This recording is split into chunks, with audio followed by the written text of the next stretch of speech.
एक मिनट।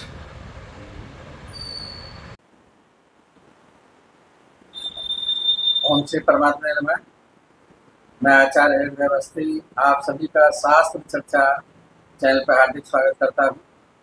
परम पूज्य गुरु जी प्रातः स्मरणीय पंडित भगवत शरण शुक्ल, वेद मूर्ति तपोनिष्ठ गीता उपनिषद पुराण और धर्मशास्त्र विशेषज्ञ, व्याकरण विभाग के पूर्व विभागाध्यक्ष काशी हिंदू विश्वविद्यालय वाराणसी, हम लोग को चरक संहिता का शास्त्रीय ज्ञान दे रहे हैं। शारीरिक स्थान पर प्रथम अध्याय पर चर्चा हो रही है और आज 60वें श्लोक के आगे गुरु जी हम लोग को शास्त्रीय ज्ञान देंगे। चलते हैं गुरु जी की ओर। यल्लीलायित विश्वमेतदखिलं यस्मिन् पुनर्लीयते यस्मात् स्थावरजङ्गमात्मकमिदं लोकं दरीदृश्यते भासा यस्य विभान्ति सर्वजगतः ज्योतिषि सर्वात्मना तं देवं जगदेककारणमयं वन्दे त्रिलोकीश्वरं।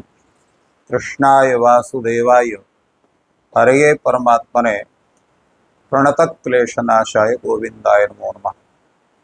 शास्त्र चर्चा इस चैनल से संबद्ध सभी विद्वद्गण, सभी जिज्ञासु छात्रवृंद, सहृदय सज्जन वृंद एवं इस चैनल के व्यवस्थापक आचार्य हरिहृदय अवस्थी जी, आप सभी का चरक संहिता के शारीर स्थान के प्रथम अध्याय के विचार परंपरा में सभी का स्वागत है। आज हम लोग इस अध्याय के 59वें श्लोक से इस चर्चा को प्रारंभ करते हैं।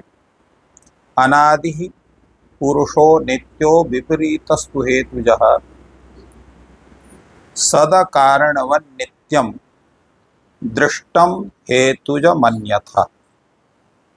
इसमें पुरुष का विवेचन है।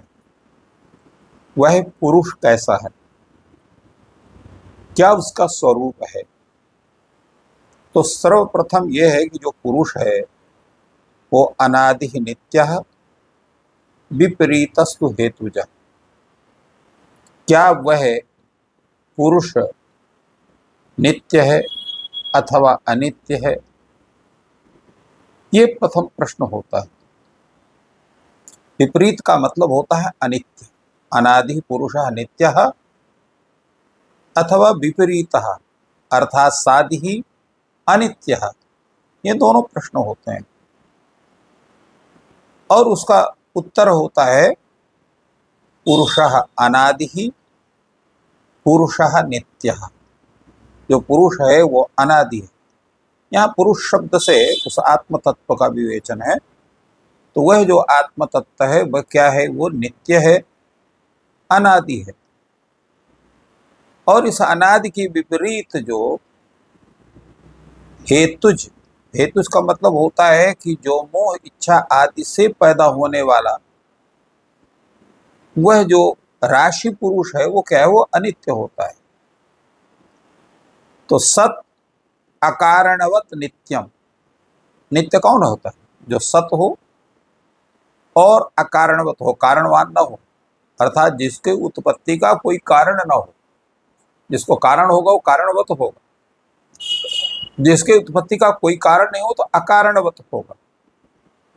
तो नित्य की परिभाषा इन्होंने दिया सत अकारणवत। जो सत हो, सत का तात्पर्य होता है त्रिकाला बाध्यत्वम सत्यत्वम, जो तीनों कालों में बाधित ना हो, भविष्य में भी रहे, वर्तमान में भी रहे और भूत में भी रहे।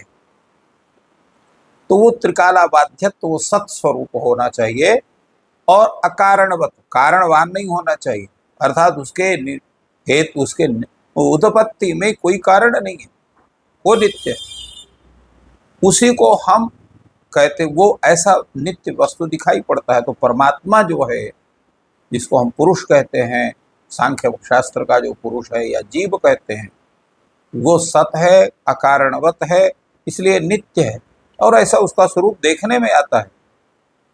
अहेतुजम अन्यथा, जो किसी कारण से उत्पन्न जो है वो कैसा है, तो वो असत है। वो सकारण है और वह जो है अनित्य देखने में आता है। तो हेतुजम अन्यथा, इस तरह से इसकी व्याख्या आचार्य लोग करते हैं। आचार्य धनंतर के अनुसार संपूर्ण जितने संसार की जितने भी वस्तुएं हमको दिखाई जाती है तो वो सब सकारण, उनका कोई न कोई कारण। और अकारण क्या है? सत्वरज तमो लक्षण अष्टरूप अखिल संपूर्ण संसार का जो उत्पन्न करने वाला है, ऐसा जो अव्यक्त है, प्रकृति है जिसको कहते हैं, वो भी, उसको भी हम लोग अनादि कहते हैं, अव्यक्तम नाम। अर्थात प्राणियों का जो कारण अव्यक्त है, मूल प्रकृति है, वह भी जो है स्वयं कारण रहित अर्थात किसी से उत्पन्न नहीं होती है और त्रिगुणात्मिका है। 8 रूपों वाली, 8 रूप कौन है जिससे उसके उत्पन्न होते हैं, जो उसकी इसका स्थिति बनती है? वो है स्वयं प्रकृति, महत्तत्व, अहं तत्व और पंच तन्मात्राएं और एकादश इंद्रिय, मन बुद्धि अहंकार, जिसको हम लोग अंतःकरण के रूप में भी कहते हैं, और पंच महाभूत, ये उसके स्वरूप होते हैं।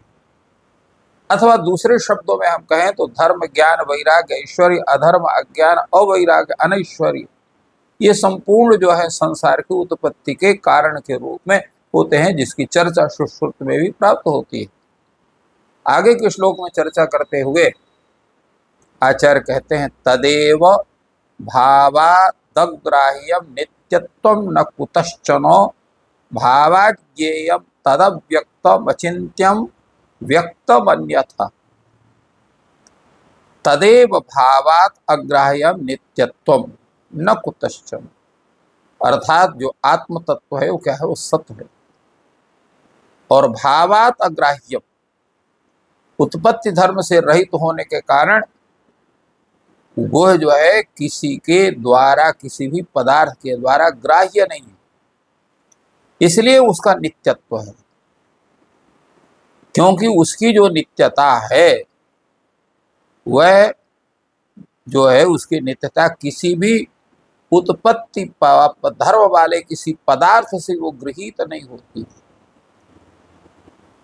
तद अव्यक्तम और भावाज्ञेयम अचिंत्यम व्यक्तम, और जो किसी पदार्थ से ज्ञात होता है, जो व्यक्त है तो वो व्यक्त के रूप में होता है, वो अव्यक्त नहीं। अर्थात जो नित्य है, पुरुष है, वह व्यक्त है, अव्यक्त होने के कारण ही वह अचिंत्य है। तद अव्यक्तम अचिंत्यम, और उसके विपरीत जो है, अन्यथा उसके विपरीत जो राशि पुरुष है वो कैसा है? वो व्यक्त है, चिंत्य है।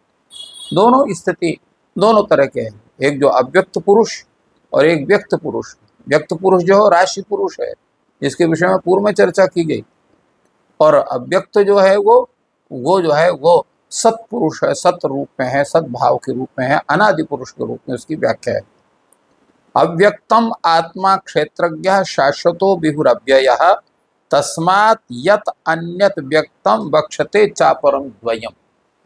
इनकी जो चर्चा है, इनकी बड़ा सुंदर इसमें विवेचन हुआ है कि जो आत्म तत्व कैसा है? अव्यक्तम आत्मा, जो आत्म तत्व है वो अव्यक्त है, उसी को हम क्षेत्रज्ञ कहते हैं, जिसकी चर्चा गीता में भी आती है। और वह क्षेत्रज्ञ आत्म तत्व अव्यक्त है, कैसा है? शाश्वतः, वो शाश्वत है, अर्थात कभी भी वो नष्ट नहीं होता है, निरंतर उसकी उपस्थिति रहती है, त्रिकाला बाध्य है वो। और कैसा है? वो विभु, विभु का मतलब होता है संपूर्ण ब्रह्मांड को व्याप्त करके रहता है, विभु व्यापक, व्यापक होता है। और अव्यय, अव्यय उसको कहते हैं जो कभी नष्ट नहीं होता है, उसका कभी व्यय नहीं होता, उसमें कभी विकृति नहीं होती है। तो इस तरह के जो स्वरूप को धारण करता है, तस्मात् यद अन्यत, अब वह जो इस तरह का जो आत्म तत्व है, जो अव्यक्त है, क्षेत्रज्ञ है, शाश्वत है, विभु है, अव्यय है, तो वो सत्तत्व है, उसी को अव्यक्त हम कहते हैं, उसी को आत्म तत्व कहते हैं। उससे जो अतिरिक्त रूप है, अर्थात जो आत्म स्वरूप में नहीं है, वो क्षेत्रज्ञ होकर के क्षेत्र है, अशाश्वत है, अविभु है, अनव्यय है। यत् तत् अन्यत व्यक्तम, उसी को हम व्यक्त कहते हैं। वक्षते चापरम द्वयम, तो इस तरह से ये व्यक्त अव्यक्त दोनों का है, दोनों के भेदों का वर्णन इस प्रकार शास्त्रों में किया गया है। अब ये व्यक्ति की स्थिति कैसे होती है, व्यक्ति का स्वरूप कैसे होता है, कैसे उसकी हम चर्चा करेंगे, तो उसके लिए इस 62वें श्लोक में आचार्य चर्चा करते हैं। व्यक्तम ऐन्द्रियकम चैव गृह्यते तत् यदिन्द्रियैः अतोन्यत् पुनः अव्यक्तम लिंग ग्राह्यम अतीन्द्रियम। जो व्यक्त है वह ऐन्द्रियक है, अर्थात तत्त इंद्रियों से हम व्यक्त वस्तु का साक्षात्कार करते हैं। जैसे कोई पृथ्वी तत्व है, उसका साक्षात्कार हम जो है घ्राणेन्द्रिय से करते हैं। इसी प्रकार जो तेजस तत्व है उसका साक्षात्कार हम चक्षुरेंद्रिय से करते हैं। इसी तरह से जो रस स्वरूप है उसका हम जो है रसनेन्द्रिय से उसका साक्षात्कार करते हैं, और जो शब्द है उसका साक्षात्कार हम श्रोत्रेंद्रिय से करते हैं, और स्पर्श का साक्षात्कार यह शीत स्पर्श है, उष्ण स्पर्श है, उष्णाशीत स्पर्श है, इसका त्वगिंद्रिय से हम उसका साक्षात्कार करते हैं।